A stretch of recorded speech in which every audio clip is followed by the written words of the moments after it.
안녕하십니까, 함재봉입니다. 한국 사람 만들기 제 31강.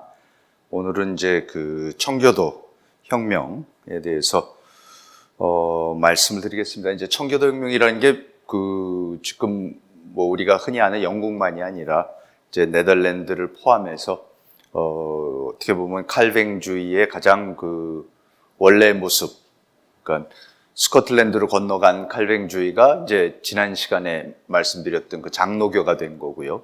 그리고 이제 영국으로 건너가면 그게 소위 말하는 퓨리탄 청교도가 이제 되는 거고, 그렇습니다. 그래서, 그리고 이제 네덜란드로 가면은 네덜란드의 그 개혁교회가 되고 그렇습니다. 그래서 오늘은 특히 이제 네덜란드하고 영국의 청교도 혁명, 그러니까 이 청교도, 개신교, 칼뱅주의가 들어옴으로써 그 사회가 얼마나 바뀌었는가, 그 말씀을 좀 이제 드리려고 합니다. 우리가 그동안에도 쭉 살펴와 봤지만은 이 근대 사회를 만드는 데 있어서 이 개신교가, 특히 칼뱅주의가 이제 결정적인 역할을 했는데, 아주 구체적인 측면에서 진짜 어떤 의미에서 근대 사회를 만들었는가, 이제 그런 것들을 저희가 좀, 그야말로 이제 혁명적인 변화를 했는가. 저는 그 청교도 혁명이라는 게 꼭 여기서 어떤 정치적인 혁명을 말씀드린 게 아닙니다. 진짜 사회 자체를 혁명적으로 바꿨다는 의미에서 그 혁명이라고 부르는데요.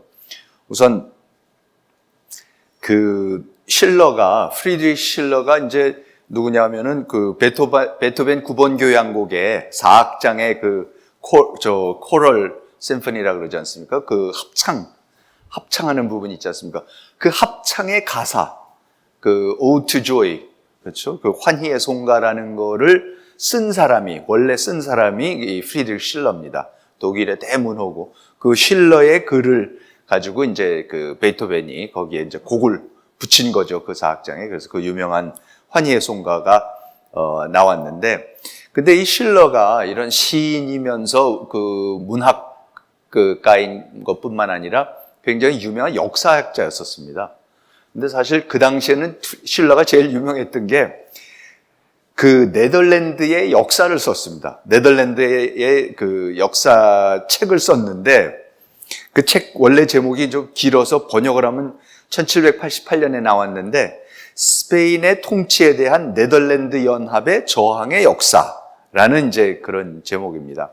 근데 이제 이 책이 왜 나왔냐면은 이 글을 왜 쓰게 됐냐면은 네덜란드가 1588년에 공화국이 됩니다.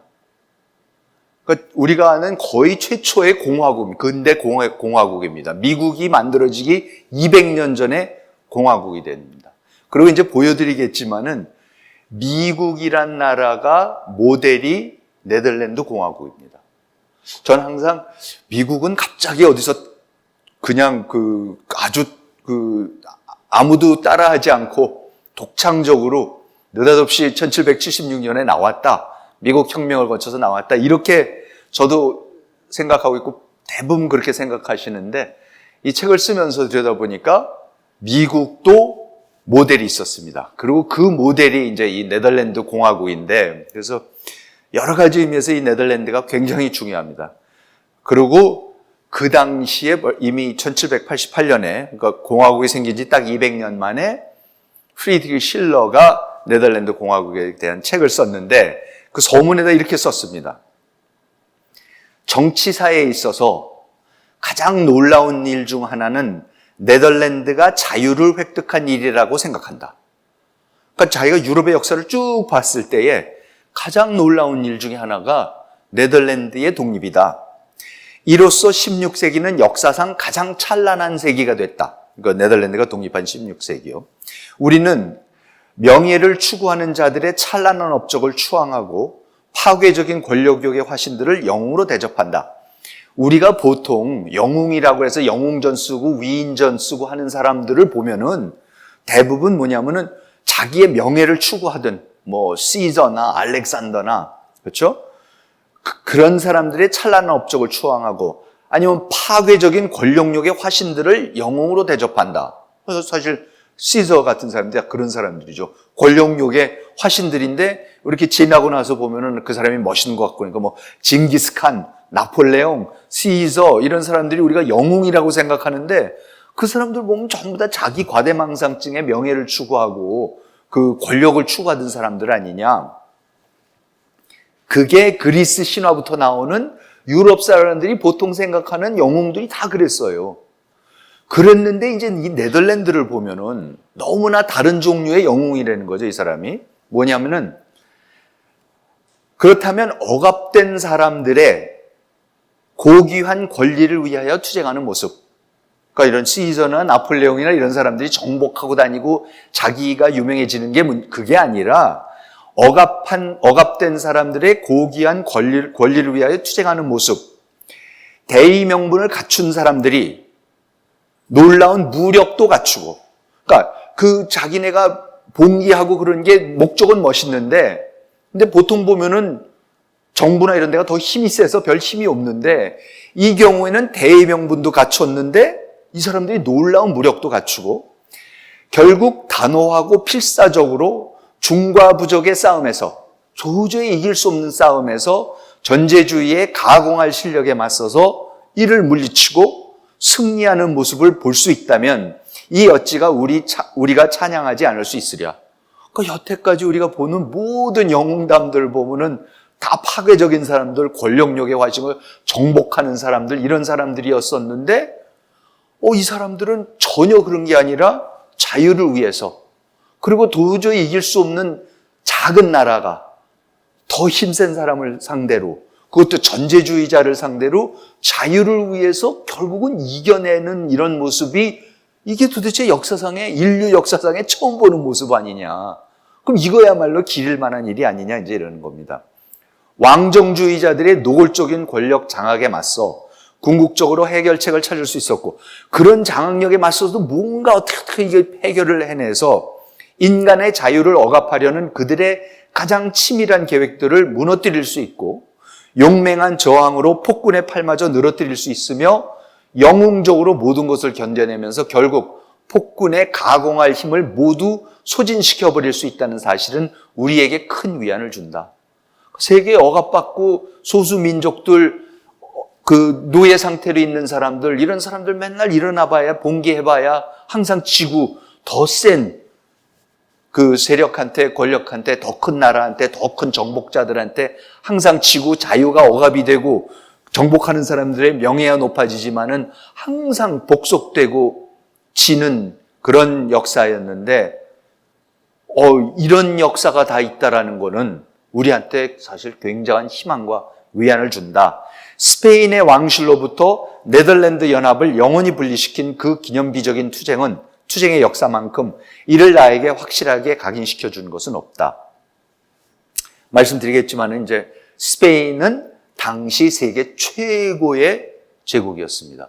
그렇죠? 합스부르크 왕가가 스페인을 다 통치하고 있었고, 네덜란드를 통치하고 있었고, 오스트리아 통치하고 있었고, 사르디니아, 이탈리아 반도의 반을 차지하고 있었고, 뭘 차지했습니까? 중남미를 다 갖고 있었고, 그죠? 플로리다까지 갖고 있었던 거죠. 그게 스페인 제국이었었습니다. 그 스페인 제국을 상대로 네덜란드라는 이 조그만 나라, 이름조차도 네덜란드가 뭡니까? 저지대 국가입니다. 그러니까 영어로 lowlands라 그러죠. low country. 그러니까 그걸 네덜란드 말로 네덜란드죠. low country라는 게 왜 low country? 해면보다도, 바다 수면보다도 낮게 있죠, 땅이 다. 그러니까 그 옆에 댐들을 지어놓지 않으면은, 뚝을 지어놓지 않으면 다 물속에 잠기는 나라입니다.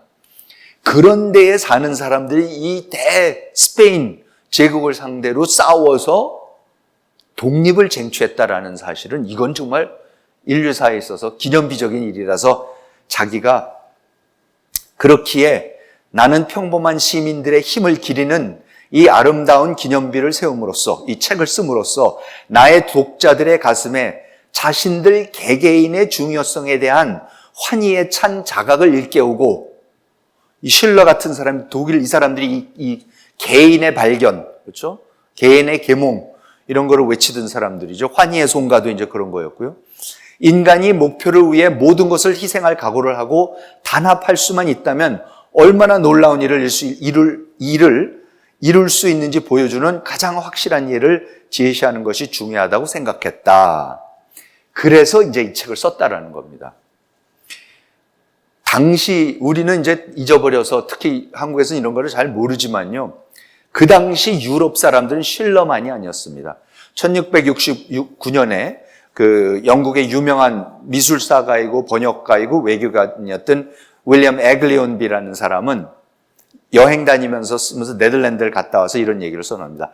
네덜란드 지방은 유럽의 국가들 중에서 하도 눈에 띄고 뛰어나서 지식인들의 대화 중에 이 작은 국가의 놀라운 발전상만큼 자주 등장하는 주제도 없다. 제가 딱 이걸 보면서 많은 사람들이 대한민국에 대해서 외국서 좀 이런 얘기 요새 하고 다니지 않을까? 한국을 조금 아는 나라 사람들은 야, 저렇게 전쟁에 맨날 남의 나라 그 식민지 됐다가 전쟁 나갖고 다 깨져서 다 부서지고 둘로 나눠져 있고 그리고 몇 년 전까지만 해도 지질이 궁상이었는데 지금 왜 저렇게 갑자기 하고 뭐 BTS도 나오고 뭐도 나오고 뭐 영화 할리우드 그 아카데미상도 타고 무슨 뭐 모든 물건이 세상에 다 전화하고 뭐고 다 자동차고 가 있고 이런 얘기들이 이제 아는 사람들끼리 얘기를 하면은 한국 얘기가 이제 많이 나올 것 같은데 이제 말하자면 그 당시에는 네덜란드 얘기들이 이제 그렇게 단골 메뉴로 지식인들이 모이기만 하면 단골 메뉴로 이제 나왔다라는 겁니다. 네덜란드의 발전상이 더욱 놀라운 이유는 그 나라는 서구 세계의 가장 강력한 왕, 그렇죠? 스페인의 필립 2세와 내내 전쟁 중이었다는 사실이다. 내내 전쟁을 하면서 독립을 쟁취를 합니다. 네덜란드의 독립전쟁이 국가의 헌법을 더 강하고 활기차게 만들었다. 이제 이런 얘기를 합니다. 그래서 실제로 이게 이제 지도가 이게 지금 여기 빨갛게 보이는 게 이게 지금 잉글랜드입니다. 잉글랜드 나온 부분이고 이게 도버 해협을 건너서 지금 요 주홍색 있는 데서부터 그 밑에 이제 보라색인가? 이 색은 이제 프랑스고요. 그렇죠? 그리고 이 오른쪽에 회색은 여기가 이제 신성 로마 제국, 그 오스트리아 헝가리 쪽이고, 그리고 이제 이 나머지 색깔들이 누런 색깔 계통의 것들이 이게 전부 다 소위 네덜란드 로우 컨트리. 그럼 그 스페인 소유의 땅이었는데 그 지역을 거기 사람들은 말들도 서로 다른 말을 쓰고, 그리고 이제 특히 물에 잠겨 있어서 그걸 그냥 네덜란드 이렇게 이제 얘기를 했었던 거죠. 그런데 그 중에서 이 주황색 부분이 오늘의 벨기에입니다. 이때의 독립전쟁이 일어났을 때 네덜란드가 반으로 갈라져서 한쪽은 칼뱅주의, 개신교로 가고 나머지는 카톨릭으로 남아있겠다고 해서 스페인형으로 계속 남습니다. 그 스페인형으로 남는 부분이 벨기에입니다. 나머지 부분이 독립을 해서 그게 이제 네덜란드가 지금의 네덜란드가 이제 되는 거죠. 그런데 네덜란드 공화국은 스페인과 저지대 국가, 영어로 로우 컨트리죠. 간에 80년 전쟁을 합니다. 스페인하고 80년 동안 전쟁을 합니다. 독립 쟁취하려고 이 조그만 나라가 그 거대한 제국하고요. 그리고 이제 그 중간에 1565년에서 1589년을 또 이제 역사학자들이 그때가 이제 그 더치 리볼트, 이 네덜란드의 반란이다라고 이제 그 상황에서 이제 탄생을 합니다. 그러니까 정말로 보잘것 없고 땅도 제대로 된 땅도 없고 무슨 별다른 뭐 옛날에 고대 문명이 있었던 것도 아니고 그냥 여기서 장사하던 사람들입니다. 그래서 이 사람들이 1581년 7월 26일 북쪽의 7개 주, 그러니까 이 주, 소위 프로빈스들로 이렇게 나눠져 있었던 겁니다. 그래서 그 중에 하나가 예를 들어서 홀랜드. 우리가 화란. 우리가 네덜란드를 자꾸 화란이라 그러지 않습니까? 그럼 화란이 뭐냐면은 홀랜드를 그걸 한자로 쓴 겁니다. 그래서 화란이 중국말로 발음하면 헐란. 그러니까 헐란이니까 그게 홀랜드고 그 홀랜드가 일본말로 건너가니까 오란다. 그래서 오란다 빵 할 때 오란다가 이제 홀랜드고 우리가 이제 화란이라고 부르는 거죠. 그 홀랜드는 네덜란드에 있는 주 중에 한 주가 홀랜드입니다. 근데 그 주 사람들이 유난히 많이 돌아다녀가지고 자꾸 홀랜드하고 네덜란드하고 우리가 이제 이름을 섞어버리지만은 진짜 공식 명칭이 이제 네덜란드가 되는 거죠. 그래서 그 홀랜드를 포함한 7개의 네덜란드를 구성하는 7개의 주가 1581년 7월 26일 네덜란드 독립선언이라는 것을 발표를 하는데요. Act of Abjuration, 영어로 번역인 Act of Abjuration인데 뭐냐면 충성을 더 이상 충성하지 않는다라고 선포하는 겁니다. 보통 충성서약을 하는데 이 사람들은 전에 충성서약을 했었으니까 독립한다는 거 뭐냐면 스페인의 필립 2세한테 우리는 더 이상 충성하지 않는다라는 선포를 하는 게 이게 이제 네덜란드의 독립 선언이 됩니다. 그래서 이제 그 독립 선언하는 장면이 나오는데 그 독립 선언서가 지금도 물론 남아 있죠. 그래서 그 독립 선언서의 일부만을 제가 하나 번역한 부분을 읽어드리면 이렇게 나옵니다. 군주가 목동이 양들을 지키듯이 신민들을 억압과 폭력으로부터 지키지 않고, 그러니까 목동이 양을 지키듯이 군주가 신민들을 억압과 폭력으로부터 지켜야 되는데 그러지 않고 오히려 그 반대로 그들을 억압하고 목동이 양을 억압하듯이 군주가 자기 백성을 억압하고 그들의 고대로부터 내려오는 유럽 사람들은 그 고대로부터 내려오는 관습이라는 게 항상 있다고 그런 ancient constitution이라고 하는데 고대로부터 내려오는 관습과 특권을 침해하고 노예와 같은 복종을 요구한다면 그는 더 이상 군주가 아니고 폭군이며 그 신민들도 그를 폭군으로밖에 볼 수 없다. 특히 이것이 국가의 허락 없이 의도적으로 이루어진다면 신민들은 군주의 권위를 거부하는 것뿐만 아니라 합법적으로 자신들을 지켜줄 수 있는 다른 군주를 선택할 수 있다. 미국의 독립선언서하고 똑같습니다. 제퍼슨이 초안하는 독립선언서가 군주가 더 이상 우리를 지켜주지 않을 때 인민들이 그때 뭡니까? 이 사람을 내치고 다른 군주를 선택할 수 있는 권한이 있다라는 게 그게 독립선언서예요. 그 제퍼슨의 독립선언서가 어디서 왔는가 보니까 이 네덜란드의 Act of Abjuration에서 왔습니다. 그대로 왔습니다. 그래서 저는 이거를 읽으면서 제가 이제 처음으로 깨달은 게 이거 가설이지만 맞는 것 같습니다. 뭐냐면 미국을 United States of America라고 그러거든요.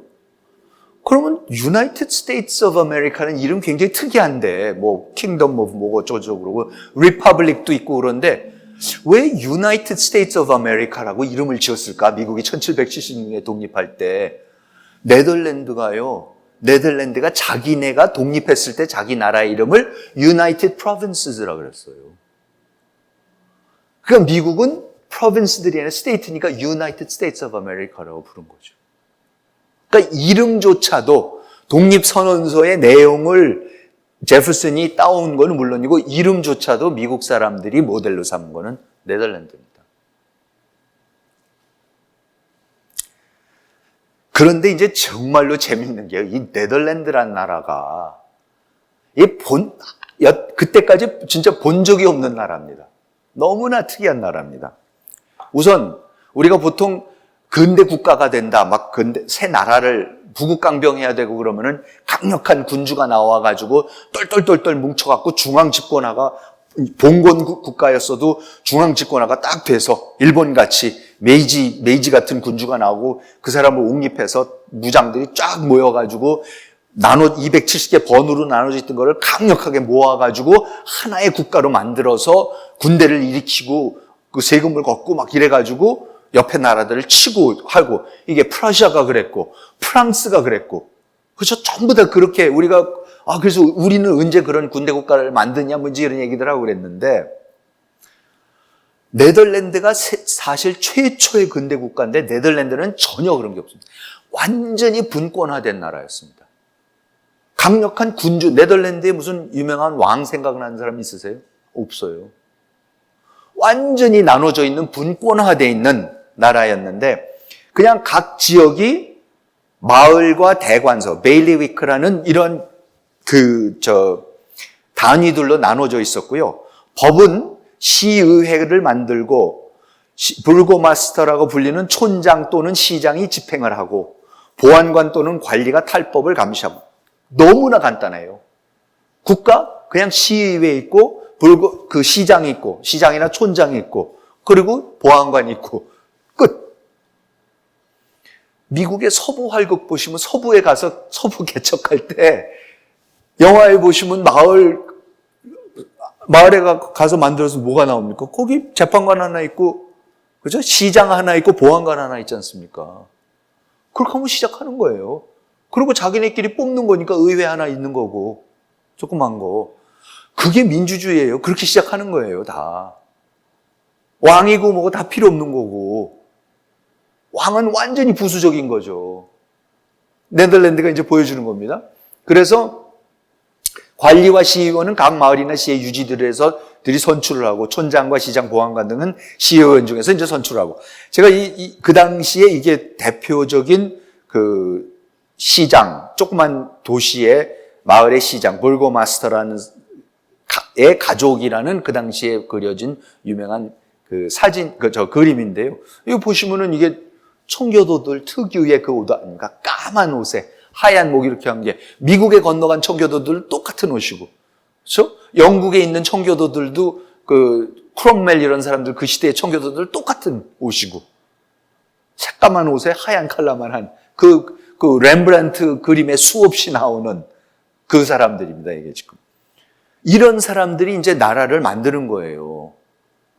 이 사람들이 스페인하고 싸워서 80년 전쟁을 해서 그럼 이 사람들이 도대체 무슨 힘으로, 무슨 군사력으로, 무슨 재력으로 스페인하고 지금 싸워서 이겼느냐? 그 당시에 이제 네덜란드 군사력을 분석한 거를 보면요. 우선 네덜란드는 육군이 한 5만에서 전쟁 당시에는 12만까지 올라간답니다. 당시에 프랑스가 똑같은 시대에 프랑스의 육군이 한 40만을 갖고 있었고 영국은 9만 정도를 상시로 육군을 갖고 있습니다. 근데 네덜란드나 영국이나 육군이 중요한 게 아니죠. 해군이 중요하니까. 그 대신 이제 해군은 네덜란드가 70대에서 80척을 갖고 있었고 프랑스가 100척 정도를 유지를 했었고 영국이 120척, 역시 이제 해군이 중요하니까 120척을 유지했습니다. 그런데 인구를 보세요, 인구를. 네덜란드가 200만이 안 돼요. 그리고 프랑스가 2천만이에요, 인구가. 똑같은 때에. 영국이 550만이에요. 영국도 배가 넘어요, 네덜란드에. 그런데 그 숫자로 보나 육군의 숫자로 보나 이게 상상을 초월하게 높아요. 그래서 그거를 비율로 계산을 해보면은 육군은 인구 17명이 병사 1명을 지원하는 꼴이죠. 프랑스는 50명이 하나, 영국은 61명이 하나, 육군은. 해군은요 2만 5천 명이 한 척을 유지하는 셈이에요. 네덜란드 경우에는. 프랑스는 16만 6천 명이 하면 돼요. 한 척 하는데. 인구가 많으니까. 영국은 4만 5천 명당 한 척이고요. 그러면요, 이거는요, 지금 이렇게 인구가 적은데 막강한 군대를 갖고 있고 전 국민이 거의 항상 군에 동원되어 있고 그런 나라가 어떤 나라가 생각이 나세요? 이스라엘 같은 나라예요. 완전히 그 당시에 이스라엘입니다. 인구에 비해서 상상을 초월하는 해군과 육군을 갖고 그러니까 그 80년 전쟁을 스페인하고 해내는 겁니다.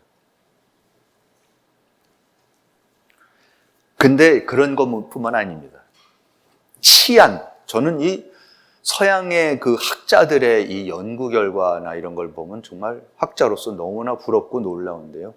별하별 통계가, 별하별 연구가 다 돼 있습니다. 그 당시 이제 그 치안에 대한 문제인데요. 영국의 여행자가 그때 이제 네덜란드에 갔을 때 얘기입니다.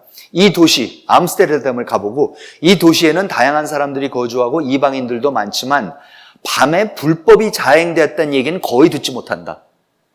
여러분 이게 지금 뭐예요? 칼뱅주의, 지독한 청교도들의 나라입니다, 지금. 그러니까 군대가 나가서 자기 거 지키겠다고 군대만 강한 게 아니라 치안이고 규율이고 기강이 이루 말할 수 없이 잡혀있는 나라예요. 그 당시에. 범죄라는 걸 들어본 적이 없다라는 거예요. 지금 16세기인데 유럽에. 독일 사람 여행자가 레이든, 지금 그 홀랜드의 제2의 도시 레이든에는 총이 없이 다녀도 되고 여러 날 길을 떠날 때도 문을 잠그지 않아도 된다. 반면 스페인령 네덜란드, 아까 말씀드렸죠. 그 남쪽에 지금의 벨기에 부분은 카톨릭이라서 거기는 네덜란드를 공화국이랑 같이 독립을 안 하고 스페인의 영토로 남아있는 거죠. 그러니까 똑같은 네덜란드인데 카톨릭이고 스페인 영토였던 네덜란드에는 거기를 방문한 프랑스 사제 샤를 르메트르는 무장경비원을 고용하도록 강요당했다라는데 이게 뭐냐면 그 당시 사람들이 조금만 돈이 있거나 권력이 있어 보이는 사람이 거기에 딱 도착하면은 이 뭐예요? 그 갱들이 그야말로 지하 조직 저게 와서 조직 폭력배들이 와가지고 당신 같은 사람은 이런 데 오면 위험하니까 혼자 돌아다니면 안 됩니다. 우리가 뭐예요? 우리가 경호해 드릴게요. 그러면서 돈 이만큼 내놓으세요 해서 그렇게 사기를 치는 거죠. 근데 외국 사람들이 가는 데마다 다 이제 당하는데 프랑스 사제가 이제 거기 네덜란드, 그 스페인령 네덜란드에 가서 이런 일을 당하는데 그런 일이 비일비재해요. 에글리온비라는 사람이 다시 밤에 이방인이 길거리를 다니기에는 마드리드나 리스본만큼 위험하다. 반면 홀란드에서는 낮이나 밤이나 강도나 치안들을 만날 걱정이 없이 여행할 수 있다. 여기만 그래요. 네덜란드만 안전합니다. 이게 지금 중세 봉건 사회의 그 어지러운 사회에서 이렇게 치안이 되어 있다는 게 놀랍습니다. 이런 통계가 있습니다. 살인죄. 인구 10만 명당 살인죄로 재판을 받는 사람들이 몇 명이나 됐느냐의 통계들이 다 있습니다. 레이던에서는 1600년에서 1625년 17세기 첫 25년 동안에는 평균 100명. 그 다음, 죄송합니다. 25년에서 50년이네. 35년을 잘못 써놨는데 25년에서 1650년까지는 그게 줄어서 70명으로 줄고 1650년에서 75년에서는 20명으로 줄고 그 다음에 10명까지 줍니다. 그러니까 살인죄로 구속이 돼갖고 재판받는 사람 숫자가 급격하게 지금 줄어듭니다. 암스테르담에는요, 인구가 20만이었던 도시인데 거기에서 그냥 17세기 내내 연평균 1명 정도가, 그렇죠. 연평균 1명 정도가 살인죄로 저거를 받는데요, 재판을. 스톡홀름은 32명이에요. 파리요, 75명이에요. 75배예요, 75배 범죄율이 높은 게. 파리가 암스테르담에 비해서. 그런데 그러면 혹시 이게 암스테르담이 경찰력이 빵빵해서 경찰이 많아서 그런 천만의 말씀. 경찰 제도라는 거는 프랑스 사람들이 만들었습니다. 최초에. 그렇죠? 그래서 프랑스가 폴리스라는 걸 제일 먼저 만듭니다. 당시 파리의 경찰의 숫자가 3,000명이었고 최고의 경찰 조직을 갖고 있었고 그 당시에 암스테르담의 경찰관 숫자가 20명이었대요. 이건 뭡니까? 이거는 무슨 경찰이 이걸 치안을 잘 유지하는 게 문제가 아니라 국민들이 이 지독한 규율과 기강이에요. 이게 어디서 왔느냐? 이게 개신교죠. 이 칼뱅주의죠. 사생아 출산율. 이런 통계가 있습니다.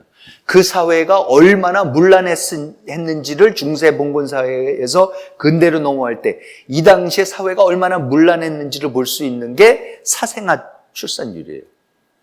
근데 사생아 출산율을 어떻게 하냐면 유아 영세들을 줘야 됐었거든요. 유아 세례를 줘야 됐기 때문에 기록들이 남아 있습니다. 네덜란드는요, 18세기에 네덜란드의 시골에서 사생아 출산율이 1%였대요, 1%. 뭐 거의 없는 거죠. 혼외 정사 뭐 이런 거 전혀 없는 거예요. 로테르담이 대도시니까, 그 당시 유럽에서 제일 큰 도시 중에 하나였지 않습니까? 로테르담이 1770년에 33%였대요. 그러니까 굉장히 높은 거였죠. 네덜란드의 기준으로 봐서는. 영국이 역시 청교도, 특히 1650년에 크롬웰이 집권하고 있을, 정말로 그 청교도 혁명이 일어나서 크롬웰이 집권하고 있던 당시였던 1650년에는 사생아 출산율이 1%였었고, 그 다음에 18세기에 들어와서 다시 왕정복과가 되고 성공회가 되고 그러고 나서는 5%까지는 올라갑니다. 다시. 그래도 낮습니다. 다른 데 비해서. 프랑스는 18세기에 특히 1710년 통계가 있는데 1710년에 8%, 1770년에 25%. 사생아가, 낳은 아이들 중에 4분의 1이 사생아예요. 그런데 더 기가 막힌 거는 프랑스는 당시 사생아의 50%한테만 유아 세례를 주고 나머지는 없앴어요. 죽였어요. 그러니까 그 사람들이 갖고 있는 유아 영세 세례를 보면 실제는 그거보다 배가 더 많았었다라는 거가 되죠. 그러니까 이게 봉건 사회에, 전 근대 사회에 어디나 그럴 겁니다.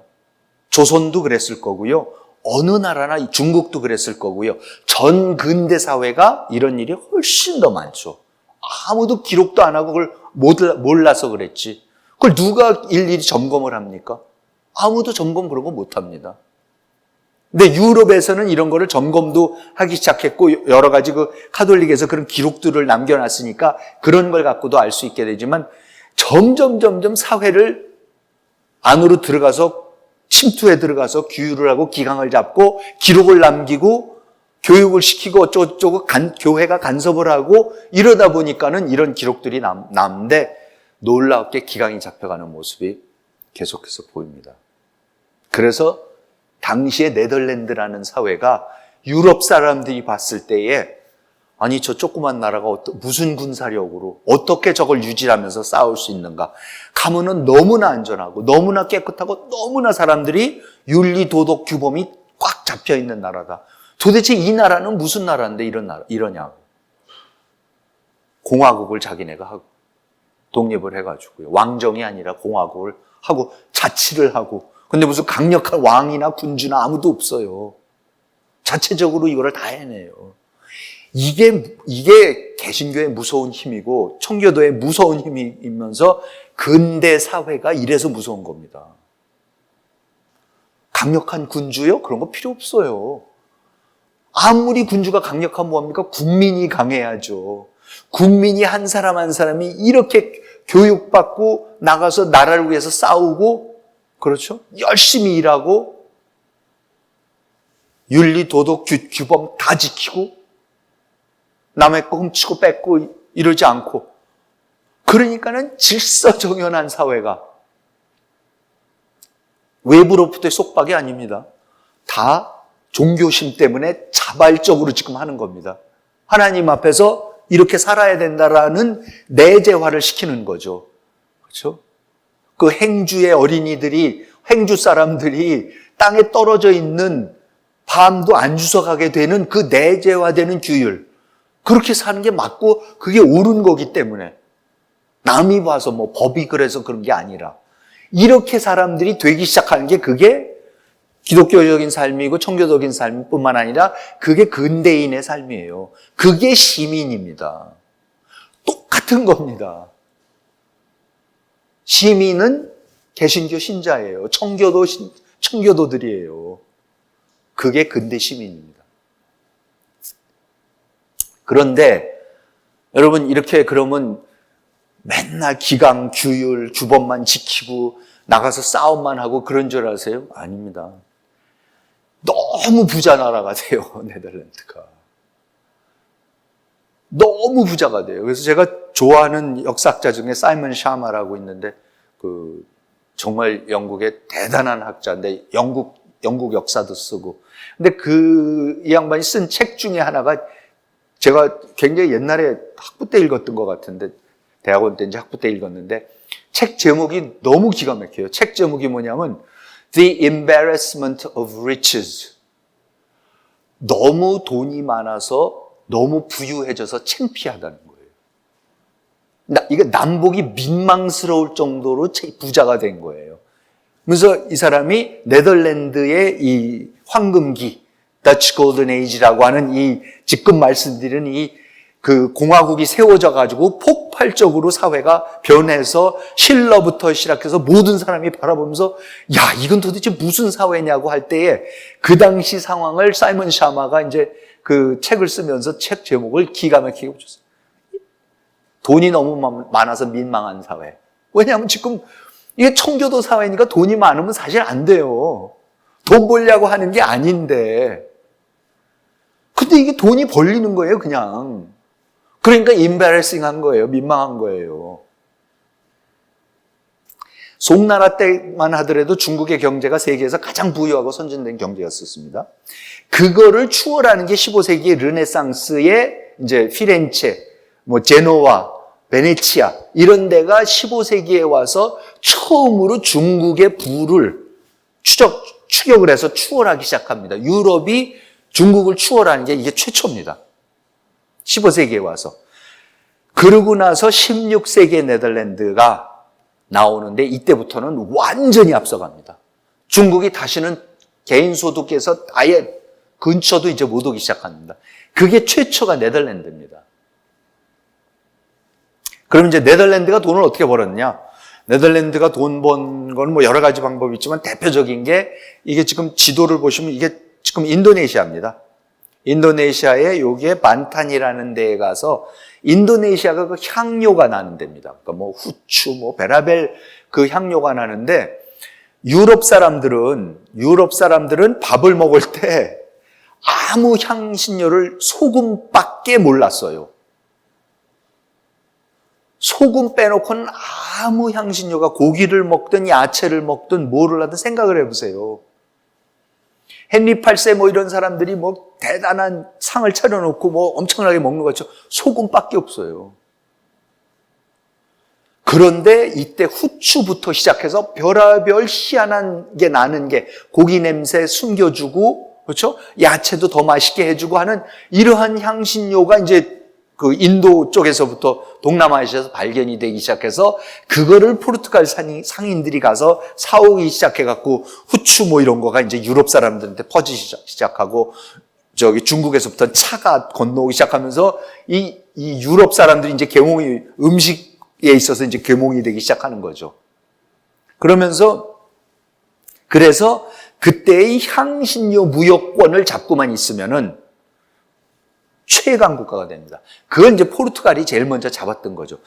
포르투갈이 잡았던 거를 네덜란드가 뺐고 네덜란드가 뺏었던 걸 나중에 이제 영국이 네덜란드로부터 뺐지만은 아무튼 요때에 네덜란드가 그걸 만탄에 가서 직접 자기네가 이제 뺏어옵니다. 제 책에는 자세하게 써놨으니까 그 내용은 이제 그 책에서 보시고요. 그 중에 예를 들어서 프리드리히 하우트만이나 여기 사진에 오른쪽에 하우트만이나 밑에 야콥 반 넥이라는 이런 대탐험가들이 있고 그래갖고 이 사람들이 그렇게 전 세계를 돌아다니면서 이런 무역도 하고 새로운 대륙들도 그 장소들도 발견을 하고 하우트만은 최초로 오스트레일리아를 발견했다고 그러는데 아무튼 이런 일들을 하고 그래서 이런 그림들은 이 반넥의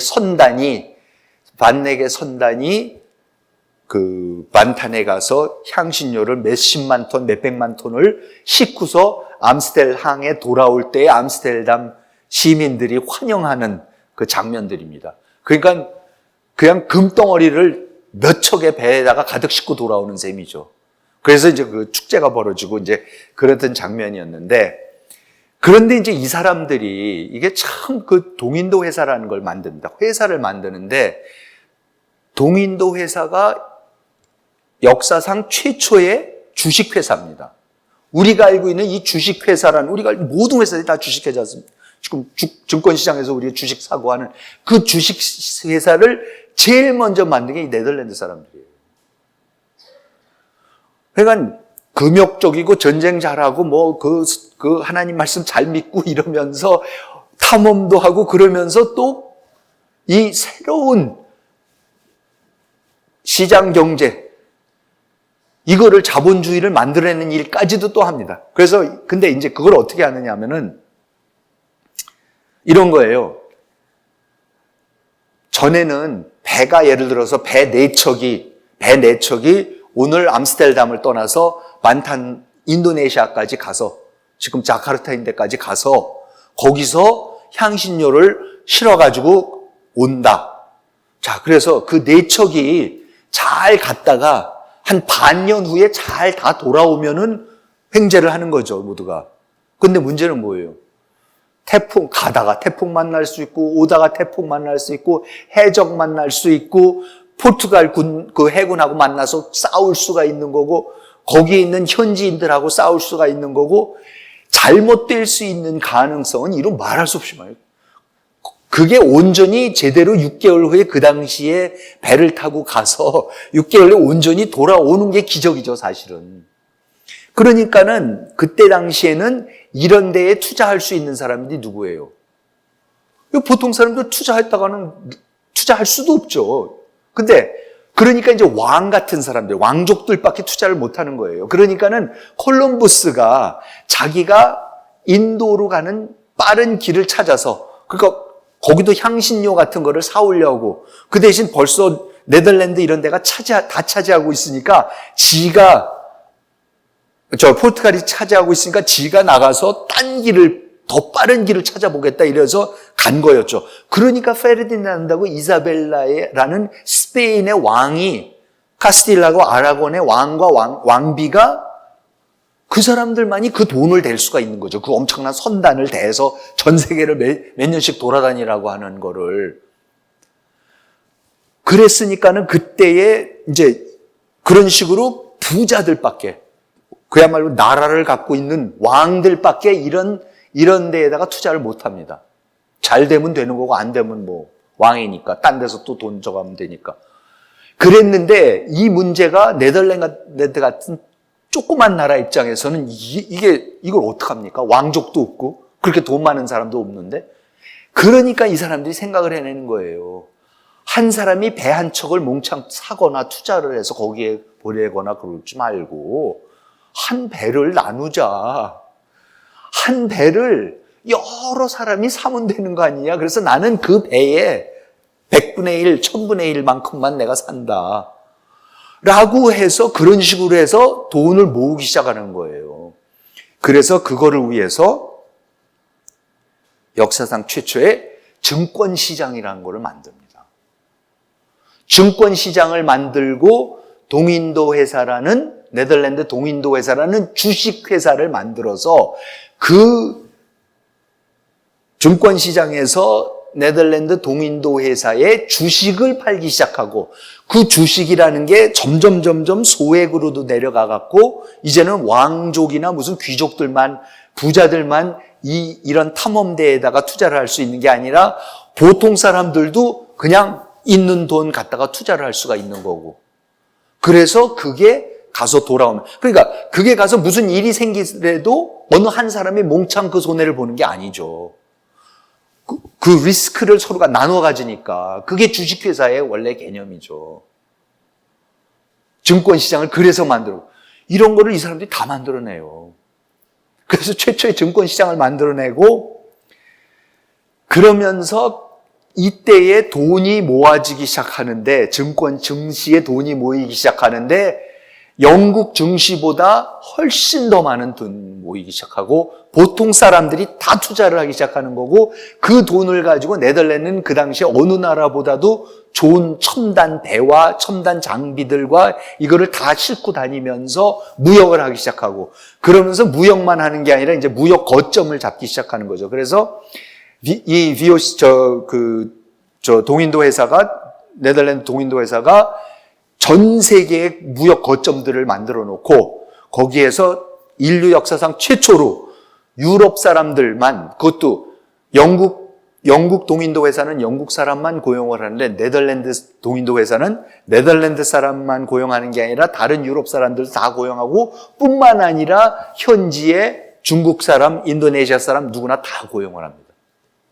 그래서 동인도 회사의 전성기인 17세기 중후반에는 전 세계에 평균 2만 5천 명의 직원을 갖고 있었고요. 이 회사가. 항상 그중에 반 정도는 항상 배 타고 어딘가를 가고 있었대요.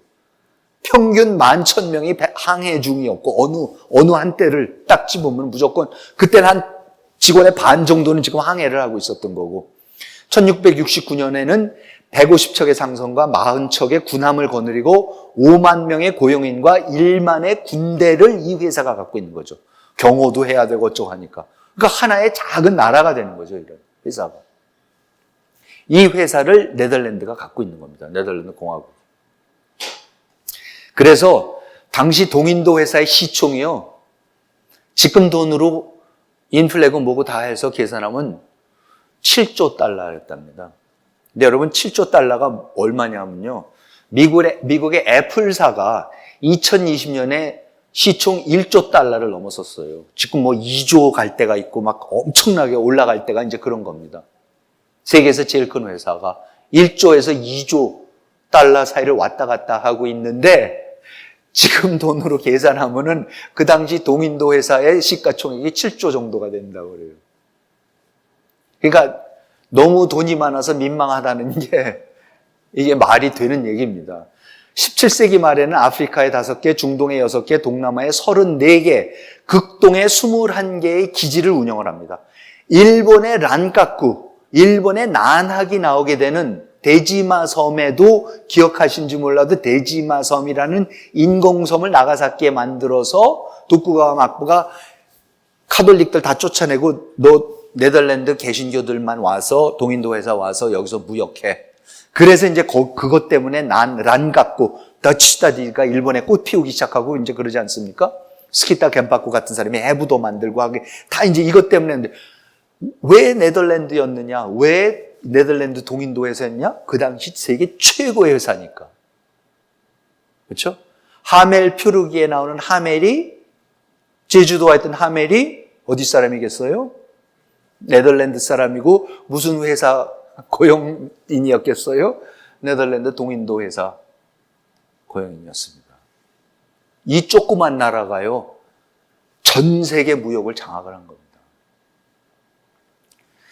그래서 네덜란드 황금기였던 1360년에서 1670년, 아까 사이먼 샤머가 말한 네덜란드 동인도 회사의 연평균 이윤이 210만 길더였는데요. 그게 돈으로 환산하면은 미화 700억 달러, 우리 돈으로 78조 원 정도래요. 연평균 이윤이. 미국의 애플사가 가장 많은 이윤을 남겼던 게 2019년 600억, 67조 원. 근데 그 당시 네덜란드 인구가 대략 120만에서 200만 사이였습니다. 그러니까 인류 역사상 가장 부자 나라였어요. 그런데 사는 건 어떻게 삽니까? 이로 말할 수 없게 시꺼먼 옷만 입고 하얀 컬러만 하고, 그렇죠? 그렇게 금욕적으로 규율된 삶만 살면서 이렇게 사는 거죠. 자본주의 왜 나왔느냐? 막스 웨버 태제? 지난번에 말씀드린 그 얘기죠. 죽어라고 일을 해서 열심히 일을 해갖고 이렇게 기가 막힌 아이디어까지 만들어서 돈은 몽창몽창 버는데 그 돈을 집에 와서 쓸 수도 없고 맨날 기도하고 성경 읽고 규율적인 삶만 살다가 뭐 명품도 살 수도 없고, 그렇죠? 그러니까 되는 거죠. 그러니까 요즘에 뭐 명품 사느라고 뭐 매일 새벽마다 뭐 줄을 서가지고 사람들이 뭐 열리면 뭐 사고 난리가 난다고 신문에 계속 나오고 뉴스에 계속 나오고 그러는데, 그건 자본주의가 아니에요. 그건 자본주의가 아닙니다.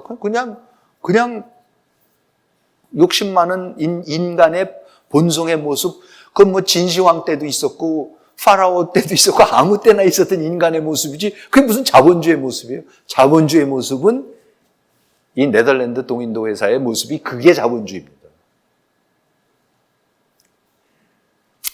자, 그러니까 이 네덜란드가 환상적인 모델인 거예요. 그러니까 실러 같은 사람이, 아니 어떻게 이렇게 자유를 위해서 싸워서, 이 극소수의 사람들이 싸워서 그 엄청난 전제군주를, 폭군을 이기고, 그러고 나갖고는 하는 짓이 뭐예요? 금욕적으로 결제된 규칙적인 삶을 살면서 세계에서 제일 부자 나라를 또 만들어요, 거기다가. 그러니까 우리가 알고 있는 암스테르담 뭐 이런데 가서 보는 볼 수 있는 지금 뭐 다른 유럽 국가들 같은 거대한 궁성도 없고 그런 거는 없지만, 해놓은 거 보면 정말 거기 박물관 같은 데 가보면 정말 기가 막히지 않습니까? 그게 네덜란드였습니다. 그게 칼뱅주의, 그게 개신교의 역할이었습니다. 그렇게 해서 근대 국가가 나오기 시작합니다. 근대 시민이 그래서 나오는 겁니다. 자, 그럼 이제 영국으로 빨리 건너가면요. 영국으로 건너갔을 때에 이게 토마스 홉스, 유명한 레바이아탄이라는 책을 쓴 근대 정치 사상의 태두라고 하는 토마스 홉스가 이런 말을 했어요. 토마스 홉스는 이 청교도들 때문에, 청교도들이 일으킨 청교도 혁명과 그 내전 때문에 어떻게 이렇게 전쟁만 하느냐, 이 자연의 상태 같은 전쟁, 만인에 의한 만인 투쟁, 이것 좀 종식시키려고 이제 이 사람이 사회계약론을 만들어내고 이제 그런 사람이라서, 이 사람의 입장에서는요, 뭐라 그런지 아세요? 청교도들에 대해서 토마스 홉스, 이 선동을 일삼는 1000명도 안 되는 목사들이 설교를 시작하기 전에 모두 죽여버렸다면 차라리 훨씬 좋지 않았을까? 한 줌밖에 안 됐었어요, 처음에. 뭐, 제네바에 가갖고 칼뱅이라는 사람한테 귀환 갔을 때마다 몇 명 되지도 않는데, 돌아와갖고 지네들끼리 어떻게 하고 뭐 퍼뜨리더니, 지금 나라를 뒤집어 버리면서 전쟁이 나고 이러니까, 청교도혁명이 일어나고 그러니까, 그때 그냥 죽여버렸어야 되는 걸, 그러면서 고백하건대 그것은 대학살이 되겠지만, 10만 명을 죽이는 것보다 그것은 더 큰 학살이다. 청교도혁명 때문에 몇십만 명이 죽었다. 그거보다는 덜한 학살이었을 거라고 고백을 할 정도로, 하여튼 청교도가 건너와서 영국 사회를 완전히 뒤집어놓습니다. 어떻게 뒤집어놓느냐? 청교도가 거듭 말씀드리지만 뭐 정치적인 이런 거보다, 청교도라는 사람들이 영국에 왔을 때, 그럼 제네바에 가서, 그러니까 넉스 같은 사람이 제네바에서 그런 거를 배워서 스코틀랜드에 가서 스코틀랜드를 이제 완전히 이걸 바꿔놓은 거고, 지금 영국 잉글리시들은, 잉글랜드 사람들이 이제 거기서 배워서 잉글랜드로 이제 다시 온 거예요. 엘리자베스가 즉위를 하면서 이제 종교 자유를, 개신교를 다시 허용을 하니까. 그럼 이 사람들이 돌아왔을 때 영국에서 도대체 어땠을까? 어떻게 적응을 하고 영국에서 뭐를 바꾸려고 그랬고 어떻게 투쟁을 했을까? 그 모습을 보면은 우리가 이 사람들이 어떻게 사회혁명을 꾀했고 그 사회혁명이 영국을 어떻게 바꿔놨는지를 우리가 볼 수가 있습니다. 그러니까 청교도 목사와 전도사들은 독일이나 스위스, 그렇죠? 쥐리히나 제네바 이런 데에 가서 몇 년 동안, 5년 동안 망명생활을 하면서 거기서 극단적으로 소외돼서 아주 극단적인 과격한 이념들과 이거를 다 한 사람들인데, 그런 개신교 중심지에서 망명생활을 하면서 본인들의 원래의 전통적인 사회로부터는 완전히 격리된 삶을 살죠. 이제 거부를 해버리니까, 영국의 성공회 이런 거를, 왕실 이런 거를 다 거부를 해버리니까, 그들은 제네바와 쥐리 같이 목사와 전도사들이 통치하고 자기네들끼리는 자기네 목사들이랑 자기네끼리 다 선출해갖고 자기네끼리 공동체 만들어서 법령 만들어서 거기서 그러고 살았거든요. 하나님의 말씀을 따르고 규율과 기강이 잡힌 평민들이 함께 살아가는 그런 사회. 혈연이나 왕권, 봉건적인 관습의 손길이 전혀 미치지 않는 사회에서만 이 사람들이 지금 살다가 다시 이제 지 나라로 돌아온 거예요. 그리고 목사와 전도사들은 자신들의 작은 공동체의 규정과 규율, 헌법을 자신들이 직접 다 써서 만들어서 했던 그 버릇이 생긴 거죠, 벌써 거기서. 그리고 고향에서 쫓겨나서 이 사람들이 망명생활을 하던 교사와 교수, 목사와 지식인, 학생과 젊은 신사계층 출신의 젊은이들이 주류를 이루었는데 이 사람들이 망명 공동체들이 이들은 한신적으로 형성된 공동체에서 거기에 그 자기네가 살았던 사회에서의 권위와 권력은 혈연도 아니고 봉건 세습된 어떤 왕권도 아니고 귀족도 아니고 아무것도 아닌 자기네들끼리만 만든 공동체에서의 권력과 권위와 정통성의 기반은 뭐예요? 성경에 대한 지식밖에 없어요. 아무것도 없잖아요. 다른 기준이 지금. 그냥 성경이에요. 누가 성경을 잘 아느냐가 그게 누가 더 권위가 있느냐의 유일한 기준이 되는 그런 공동체에서 이 사람들이 내내 살았던 거죠. 그러면서 이제 굉장히 극단적인 이데올로기를 형성을 하게 되고 망명계획이었기 때문에 굉장히 극단적이고 급진적인 신념을 또 갖고 이제 돌아오는 거죠. 그래서 돌아왔더니 영국은 여전히 모든 것을 왕과 국가가 좌지우지하는 것이었어요. 엘리자베스가 다 하는 데죠, 지금. 모든 종교적인 문제에서 왕의 말, 왕이 정해주는 기도문, 왕이 정해주는 예배 절차가 절대적인 걸로 받아들여지고 있죠. 지금 자기네는 자기네 마음대로 해놓고 하다가 왔는데 제네바와 찌리히 등 개신교 공동체에서 경험을 안고 귀국한 칼뱅주의 목사들이 참여하거나 주도할 수 있는 교회 개혁 운동 같은 것은 영국에는 아무것도 없어요. 이 사람들은 가서 그 엄청난 자유를 누리고 그 새로운 사회 실험, 종교 실험, 정치 실험을 다 하고 이런 이상적인 국가 칼뱅이 제네바에서 하고 있는 거 넉스가 스코틀랜드에 가서 하고 있는 거 이런 거 우리 영국, 잉글랜드 가서도 해야 되겠거니 하고 왔더니 어떻게 돼요? 잉글랜드는 스코틀랜드랑도 상황이 전혀 다르고 그렇죠? 옴짝달싹할 수 없는 거대한 지금 영국의 정부와 성공회랑 맞닥뜨리는 거죠. 그래서 철저한 위기 질서에 기반한 봉건사회가 그대로 유지가 되고 있었죠. 그랬더니 그 중에 존 주얼이라는 목사 같이 넉스랑 이런 사람들하고 같이 제네바랑 취리에서 망명 생활했던 유명한 목사는 영국에 돌아서 취리 나는 취리에 살면서 영국을 생각했던 것보다 영국에 있으면서 취리를 훨씬 더 많이 그린다. 맨날 고향에 가고 싶다 그래갖고 와보니까는 취리에서의 삶이 이게 진짜였구나. 그러니까 사실 이 사람들은 필그림이라는 게 뭐예요? 필그림이라는 게 순례자, 고향이 없는 사람들이에요. 계속 순례자. 사실 개신교도들은 고향이 없죠. 그냥 순례자들입니다. 그래서 이들이 귀국해서 직면한 것은 그런데 성공회라는 굉장히 애매모호해요. 엘리자베스는 지금 개신교라고는 그러는데 본인이 개신교도라고는 그런데 근데 진짜 개신교인지 아닌지도 잘 몰라요. 특히 엘리자베스는 또 엘리자베스 주위에 있는 사람들은 이 개신교 청교도들 같이 영국 교회를 개혁을 시키는 이런 생각 전혀 없어요. 더 이상 카톨릭하고 자기 언니 블라디 메리 때문에 개신교 죽이고 또 자기 아버지 헨리 같이 또 카톨릭들 다 죽여버리고 이런 거 하지 말고 그냥 공생 좀 하자. 평화롭게 살자라고 타협을 한 게 그게 엘리자베스입니다.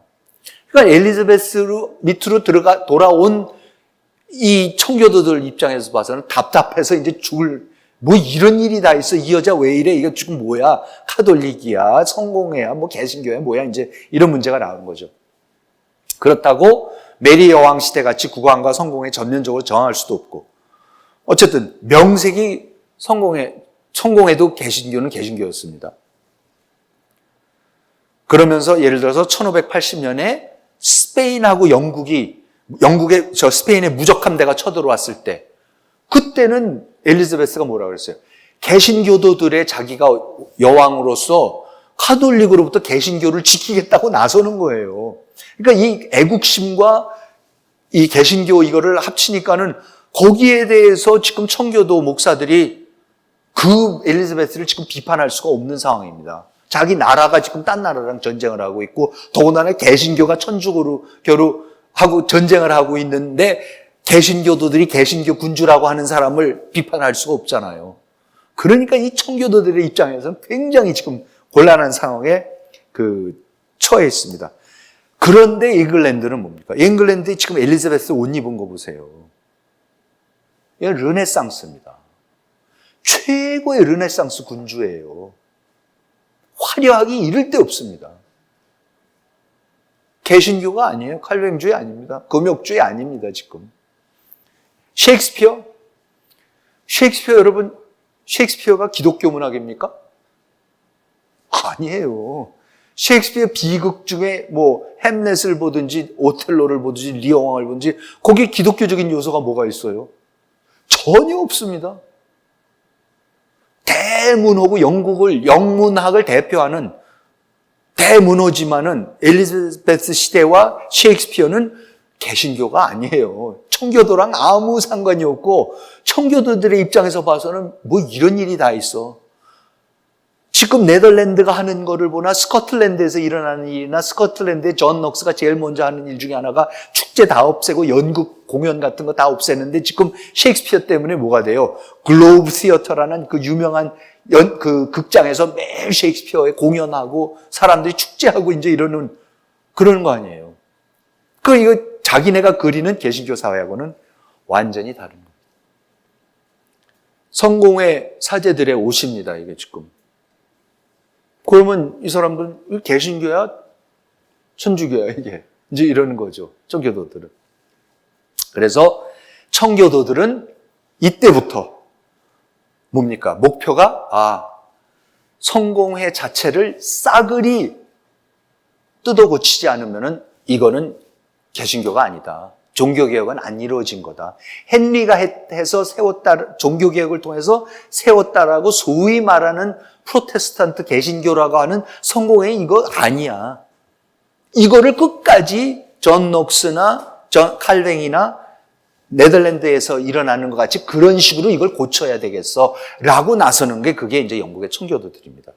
그래서 예식 제례를 위한 장식품들, 사제가 입고 있는 제의에 이르기까지 봉건적 잔재가 남았다고 하는 건 다 없애버리자고 그러는 겁니다. 그러면서 그때 이제 그 청교도 그 목사가 하는 얘기가, 목사들의 패션과 모양이 다른 사람들의 것과 꼭 달라야 하는 이유가 도대체 뭐냐? 왜 목사가 입는 옷이, 사제가 입는 옷이 다른 사람들하고 옷하고 뭐 이렇게 굳이 다르게 만들 이유가 도대체 뭐냐? 라고 아주 근본적인 물음들부터 하면서 존 녹스의 친구였던 앤서니 길비, 같이 이제 망명했던 사람, 잉글랜드 돌아와서 길비는 카톨릭 사제들이 전통적으로 입었던 중배기, 술플리스라는 거를 적그리스도의 더럽혀진 예복, defiled robe of antichrist라고 그래요. 그러니까 성공의 사제들이 입고 있는 옷을 보고 저거 적그리스도 옷이라고 지금 부르는 거예요. 그리고 그런 예복을 입음으로써 마음이 약한 사람들로 하여금 우상숭배와 완전히 결별하지 못하게 만드는 거다. 이게 우상숭배다. 왜 저런 옷 입고 저러냐. 그러면서 이제 맹렬하게 공격을 하기 시작합니다. 그리고 이제 점점 핵심으로 들어가는데요. 목사님과 사제가 뭐가 다르냐? 전통적인 봉건교회에서, 카톨릭 교회에서, 성공회 교회에서는요, 사제들이 거의 설교를 안 했습니다. 설교라는 거는 개신교에서만 하는 겁니다. 그러니까 설교라는 거를 거의 안 해요. 그러니까 그러면 카톨릭 교회 사제의 권위는 뭐죠? 성찬 예식이죠. 그러니까 그 미사를 전에도 말씀, 미사 지내는 게 뭐예요? 미사라는 거는 거기에서 다른 건 다 부수적인 거고 딱 뭐예요? 성찬 예식에 들어가서 사제가 이 빵 뭐라고 하여튼 그 빵이 그 자리에서 사제의 힘으로 기적이 일어나서 그게 실제 예수님의 살과 피가 되는 거예요. 그 자리에서. 그 transubstantiation, 그게 물질이 근본적인 변화를 일으켜서 일반적인 빵과 포도주가 실제 예수님의 몸, 살과 피가 되는 그 기적을 일으키는 역할이 사제의 역할이에요. 다른 거는 다 무슨 찬송가 부르고 무슨 어쩌고 아무 필요 없는 거죠. 그것만 하면 되는 거죠. 거기에서 사제의 권위가 나오는 거고 그거에서 중세 교회의 권위가 나왔던 거죠. 그런데 지금 헨리가 성공회를 만들어서 어쨌든 지가 하긴 했어요. 그 종교개혁을 했습니다. 그러면서 그게 없어졌어요. 성공회에서도 그건 없어졌어. 그 기적이 일어나는 거는. 그걸 없애버렸어요. 그런 거 없다. 그러면 그 다음에 남는 성공회 사제들이 하는 역할은 뭐예요? 기적도 못 일으키는 거고. 그냥 정부가 보급하는 기도문들 읽어주는 거예요. 물론 당시 보통 사람들은 시골에 사는 영국의 시골에 사는 사람은 이거 그렇다고 평생 이러고 살아왔는데 그게 몇 대째 지금 몇백 년을 그러고 살았는데 그 굳이 바꿀 필요도 못 느꼈던 거고 엘리자베스 같이 정치적으로 굉장히 똑똑한 여자는 이거 괜히 내가 건드릴 필요가 뭐가 있어. 지금 다 자기 잘 따라주고 영국 강해지고 있고 그러면 되지. 아니 왜 이것까지 다 고치려고 그래. 그냥 내버려 그러는 거고 이 청교도들은 저거를 왜 내버려두냐고 이제 난리를 치는 거고요. 그래서 청교도들이 요구한 가장 중요한 것은 성찬식을 주재하는 사제직을 설교하는 목사로 대체하자는 거예요.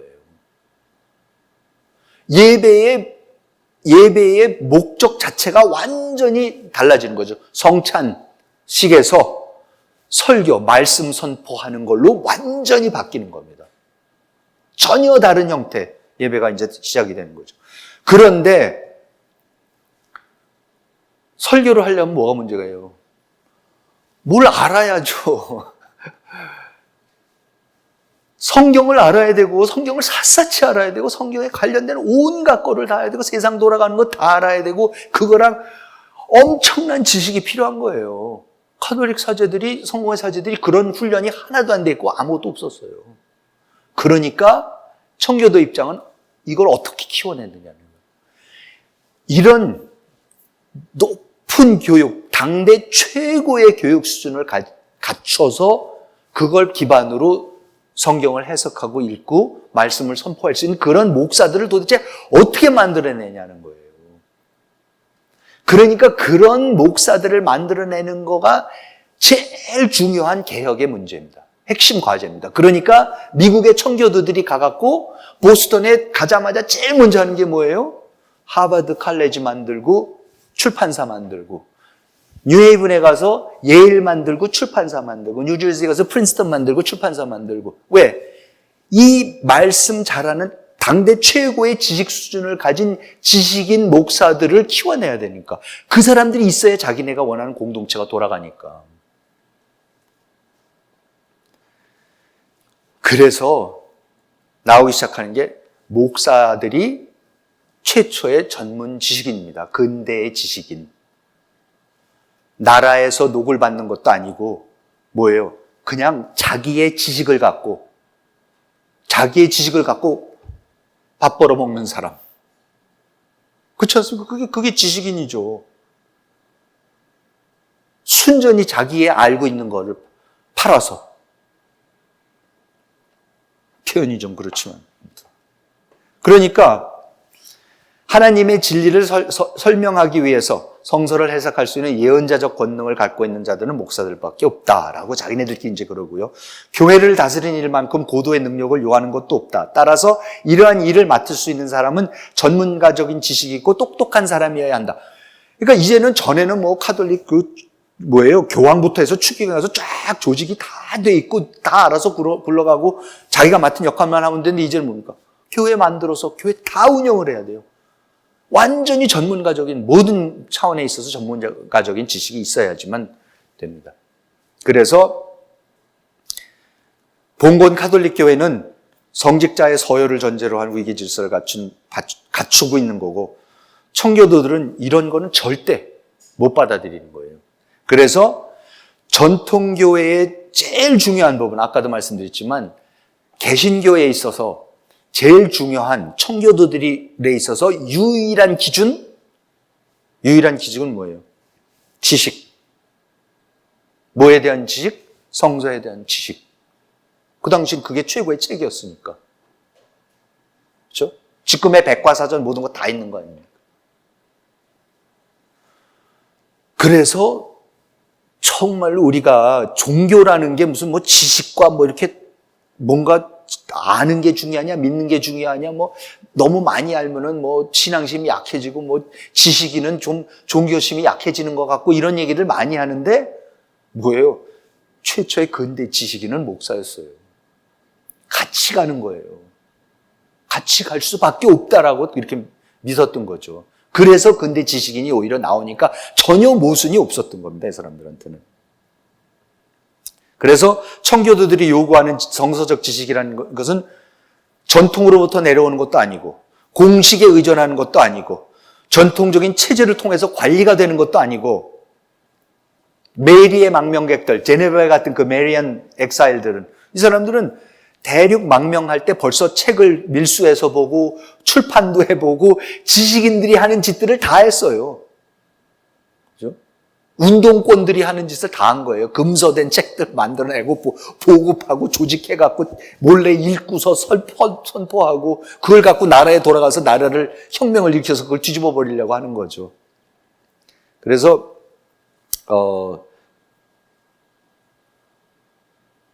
어쨌든 진짜 독자적으로 배우고 위험을 무릅쓰고 때로는 외국의 대학에서 어렵게 외국 유학까지 가서 습득하는 겁니다.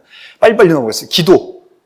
기도도 그렇죠. 교회의 서열이 정해주는 추기경이나 주교에게 복종한 것을 거부하였고 교회가 정해주는 기도문을 읽거나 암송하는 것도 거부합니다. 그러니까 개신교 교도는 뭐예요? 인간이 만든 어떤 형태의 기도문에도 얽매이지 않는 기도를 해야 되는 거죠. 각자의 기도가 다 달라야 되죠. 자기의 신앙에서 나오는 기도니까. 그래서 성령이 자신들을 인도하는 대로 자신들의 마음에서 우러나는 간구를 하나님께 바치는 것이 참된 기도라고 해서 우리 개신교도들은 그냥 당연스럽게 하는 그 기도가 이래서 이제 나오기 시작을 하는 겁니다. 그 전까지는 다 기도문 만들어준.